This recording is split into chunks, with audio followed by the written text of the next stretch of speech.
কাঁথায় জড়িয়ে দৌড়াচ্ছেন প্রাণ বাঁচানোর জন্য। হঠাৎ উঁচু নিচু খেতে বন্ধুর পথে ধপাস করে পড়লেন, কোকিয়ে উঠলো বাচ্চাটা। মা খুলে দেখলেন বাচ্চা বেঁচে আসে তো।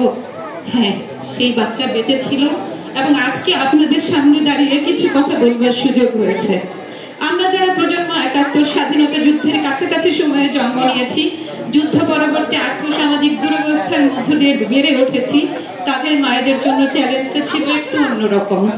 মা নিজে না খেয়ে, ডিম না খেয়ে মা সন্তানের মুখে তুলে দিতেন সন্তানের পুষ্টির জন্য। নিজে লেখাপড়ার সুযোগ পাননি, গিয়েছেন মাত্র প্রাথমিক বিদ্যালয়ে, কিন্তু নিজের সামর্থ্যের সবটুকু দিয়ে ৫-৫টা সন্তানকে বুনিয়াদী প্রশিক্ষণ দিয়ে স্কুলে পাঠিয়েছেন, সর্বোচ্চ বিদ্যাপীঠ থেকে পড়ালেখা শিখিয়েছেন, চোখে এঁকে দিয়েছেন সাধু ভালো মানুষ হওয়ার স্বপ্ন, সফল মানুষ হওয়ার স্বপ্ন। আর সকল আরাম আয়েশ বিসর্জন দিয়ে কঠোর পরিশ্রমের মাধ্যমে সেই স্বপ্ন বাস্তবায়নে সন্তানের সাথেই তিনি লেগে থেকেছেন। বড় হবার পর যখন পরিবারের অন্য সকলের কথায় মেয়ে সন্তানের জন্য চূড়ান্ত পরিণতি ছিল বিবাহ, তখন তিনি তার পাশে ঢাল হয়ে দাঁড়িয়েছেন, বলেছেন না, আমার মেয়ে পড়বে, মানুষ হবে। পড়ালেখা শেষে বিয়ে এবং চাকরি যখন নিশ্চিত হয়ে গেল, আবারও এগিয়ে এসেছেন সন্তান লালন পালন করার জন্য। যখন এই সন্তান উচ্চশিক্ষার সুযোগ পেয়েছে, বিদেশে পড়বার জন্য গিয়েছে, নিজের পুরো পরিবার নিয়ে তিনি তার সন্তানের পরিবারের পাশে এসে দাঁড়িয়েছেন। এই আমার মা।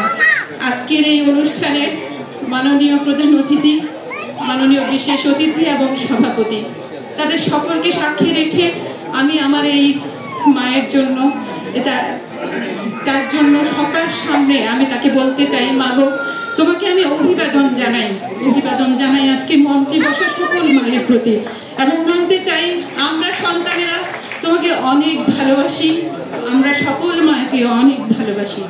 সন্তান হিসেবে নিজের সামর্থ্যের সবটুকু দিয়ে মায়ের জন্য করবার চেষ্টা করেছি সবসময়। যখন যা করেছি সবসময় চিন্তা করেছি আমার মা কে পেলে খুশি হবে, কিন্তু যেটা দিতে পারতাম না সেটা আজকে দিয়েছে কে? Universal medical college, doctor Ashish Kumar Chakraborty এবং আমার ভগ্নীর সহ প্রীতি চক্রবর্তী।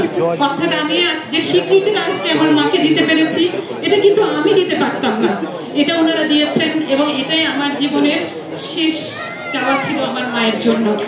তো আজকে এই যে আজকে এই মহৎ উদ্যোগ, এখানে যারা উপস্থিত আছেন তাদের সবাইকে আমাকে এই যে সুযোগটা করবে দেওয়ার জন্য, আমার মাকে মঞ্চে বসবার যে সুযোগটা ওনারা করে দিয়েছেন, তাদের সবাইকে আমি বলবো যে এই প্রতিষ্ঠানটির প্রতি আমরা আমাদের অসীম কৃতজ্ঞতা এবং ধন্যবাদ জ্ঞাপন করছি।